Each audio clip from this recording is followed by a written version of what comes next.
Hey there, this is John from Heroes and Legends, and welcome to another episode of This Week in Magic the Gathering. So this week we're going to look at the tournament scene and see how things went over the weekend, as we always do. And then we're going to have some confirmation on the Battle for Zendikar Fatpack product, and we'll talk about that in a little bit. And finally, we'll wrap up by discussing the Mulligan Rule and when it goes into effect, how that's going to affect us. So, before we get started, just a quick reminder about our Patreon page. So if you haven't checked out Heroes and Legends on Patreon, definitely check out one of the links either at the top right corner or at the end of the video. And right now we have 3 patrons, so thank you to those 3. Really appreciate your support. And every month when we hit certain goals, we have giveaways. So the first one is we'll be opening 3 packs on video and giving the contents of those packs away. Right now that would be Magic Origins if we hit our goal. But right now we're at $20 for going into the month of September. So we have about a week or so to get $10 more, and then we'll unlock this goal and somebody will win 3 packs from Magic Origins. And it would be one of our patrons who's given at least $5 or more for the month, is basically how that works. If we get up to $90, I'll open another 6 packs. And if we get up to $300, I'll open a whole box and give it away to one of the lucky patrons who wins that contest. On top of that, we have some other goals. I really would like to commission a playmat for the channel. It's something done that really looks nice and classic. And also, of course, the whole goal behind this is to really get better equipment to make better quality videos for you guys. I think we do a good job of getting the information out to you fast and getting news out to y'all, but I do feel like the presentation could be a lot better if I had some better stuff to work with. So really would like to eventually get to that point to create better content for everybody. So check it out when you get a chance, and thank you for looking. If you participate, thank you very much, but also, even if you don't, it just helps that you're watching the videos and hitting that like button and subscribing. So, alright, let's get on to Star City Games. And we had an open series in Charlotte, North Carolina this weekend, and it was a modern open. There was also, of course, Standard and Legacy Premier IQ events as normal. And let's look at, first off, congratulations to Joe Herrera, who won the Modern Open with Jund. So let's take a quick look at the top 8. And nothing too surprising here, although it's kind of cool to see Jund back on top. Jund kind of took a hit when it lost Bloodbraid Elf, but you're going to see in a moment we look at the deck list. There's another key component that's kind of brought it back, and pretty exciting for the future maybe.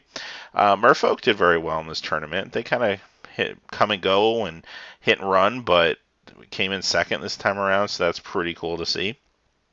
Also have an Infect deck, Naya Company, Grixis Control, Abzan Company, and then we have Green Red Tron, and finally Abzan rounding out the top 8.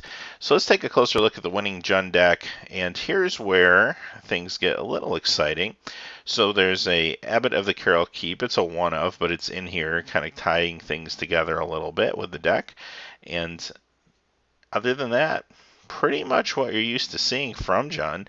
You have your Dark Confidence, you got your Scavenging Oozes, Tarmogoyfs, Tassigars in there, you got 4 Lilianas, Abrupt Decay, Kolaghan's Command, Lightning Bolts, of course, Terminates, Inquisitions, Maelstrom Pulse, Thoughtseize. So yeah, just one Abbot of the Carol Keep from the perspective of new cards.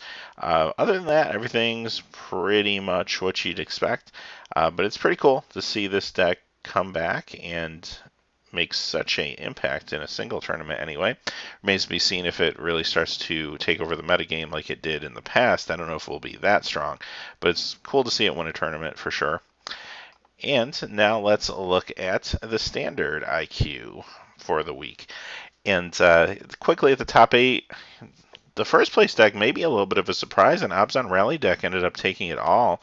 Pretty cool. There's also Ascendancy Combo coming in second, Mardu Dragons, Abzan Control, White, Blue Heroic, Abzan Control again, White Green Devotion, and we'll take a closer look at that deck, and also another White Blue Heroic.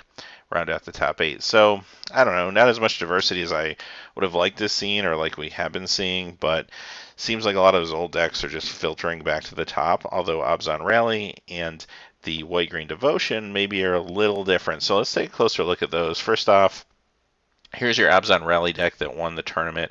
Congratulations to Nicholas Charland, who took this one.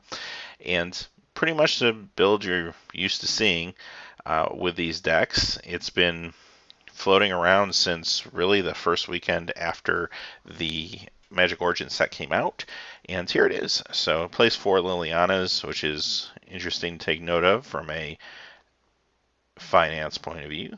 And other than that, you got, of course, your collected companies, your early ancestors, same type of deck list we've been seeing, but it did make it this time all the way to the top. Now let's take a look at James Liu's White-Green Devotion deck. I thought this was interesting just because players have been trying to make this work forever. This came in 7th place, so this is a very respectable showing. And there's a little bit of a change, or I guess difference, with his take on it, or this particular take on it. 4 Hangerback Walkers make the list. That's interesting. So maybe that was the card that was missing after all. So it still has the 4 Archangel of Tides, along with the Hangerback Walkers. Deck starts to come together from that point. You got your Den Protectors, Fleecemane Lions, Warden of the First Tree, Wingmate Rocks, Brahmas. Of course, you have 2 Heliods. There's also 2 Kytheons in here as well. So another Magic Origins card is kind of keeping this thing together. And this is the first time I've really seen Kytheon have any top 8 success in a major tournament. So that's pretty cool in itself, too, from again, a finance point of view. Be interesting to see if the card kind of stops its downward spiral in value that we've been seeing over the last few weeks. So there you have it. I like this build. This may be the most interesting deck of the week, and maybe something you want to try to put together for Friday Night Magic, see how it goes in your local meta game. But here it was, made it to 7th, so very respectable. A couple other major tournaments going on this week. Just want to briefly mention there was a Vintage Championship held in Philadelphia, and they also had a Legacy Championship. Real quick, though, here's Brian Kelly's winning a Vintage deck, and this was an Oath deck. But one of the things that I thought was interesting, this deck unfortunately doesn't showcase it.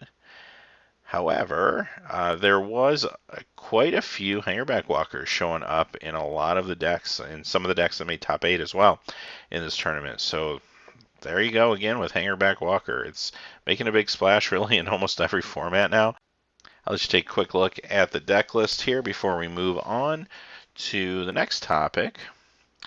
And this is good news. I was excited to hear this. It has been confirmed, although I kind of assumed this would be the case, but it has been confirmed that the Fatpacks for Zendikar will, in fact, give you land packs with full art lands, which only makes sense. I mean, it would be kind of, I don't know, that'd be a feel bad if you opened a Fatpack and you just got lands that look like the normal lands, or like cropped images of the full art onto a normal land. I don't know why they would do that, but there was some speculation that the Fatpack might not have the full lands, but they do. You know, the full art lands are awesome, but just like last time when they came out in Zendikar, they're a nice incentive, but they are at the end of the day lands. I mean, they shouldn't be hard to get. You need players to be able to play with their lands, and it really doesn't make sense to make cheaper versions or worse versions of the lands, in my opinion anyway. So, hey, get them out there, get them into players' hands.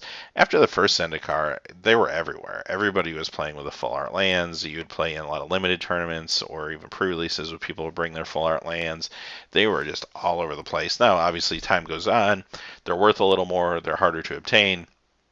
But now that this is coming out, we should have a nice maybe year period or so where everybody should have as many full art lands as they want, and a lot of foils will be around too. So pretty cool to see. Glad to hear that was officially announced. This is a bright point for Battle for Zendikar. If you watched my last couple videos, there were some hoaxes going around where the fetch lands from the original Zendikar were going to be reprinted in Commander. Turns out that that was not true.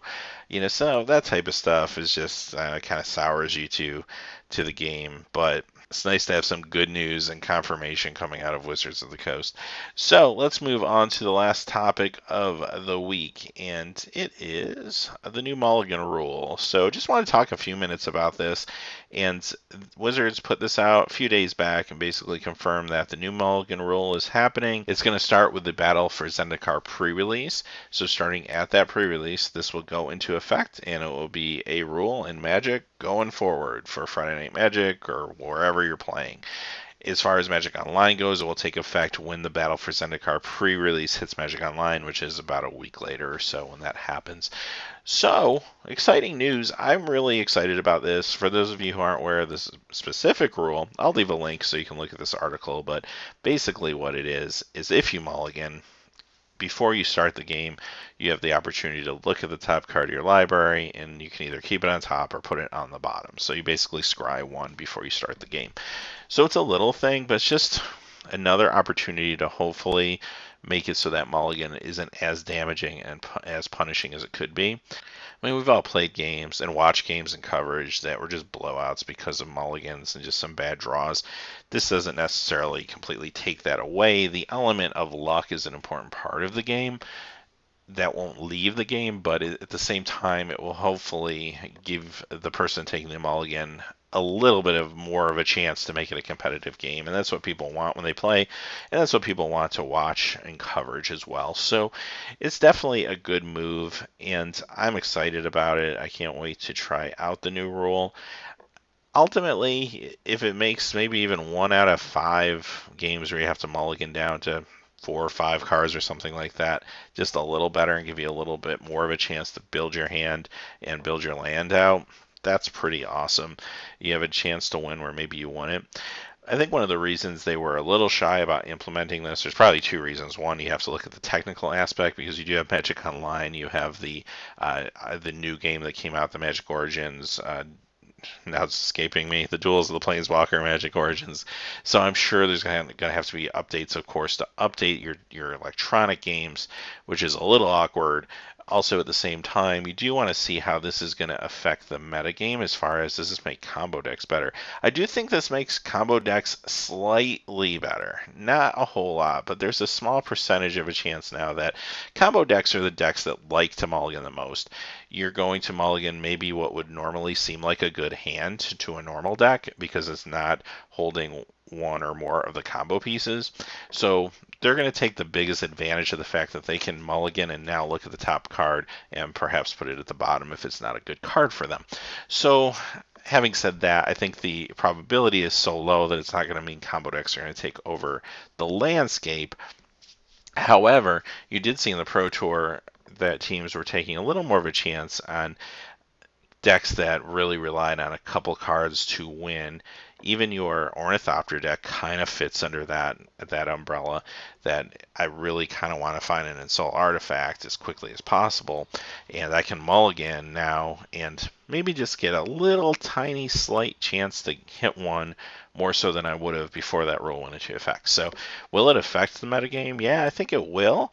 I don't think it's going to have a huge impact on it. I just think it's going to make for better games. So be interested to hear what you guys think in the comments below. If you like the rule, don't like the rule, if you think it's going to make any difference at all, and if it does, is it a good difference or a bad difference? So anyway, having said all that, as always, say thanks for watching. Please remember to like and subscribe, and have a great day. Hey, thanks as always for watching. These videos are made possible by viewers just like you through Patreon. Please check out our Patreon page by clicking on the top right. Down below, we have more links to quality Magic the Gathering content. And if you're interested in seeing trading cards open that aren't Magic the Gathering, check out the link to our trading card channel, Heroes and Legends Trading Cards. Thanks and have a great day.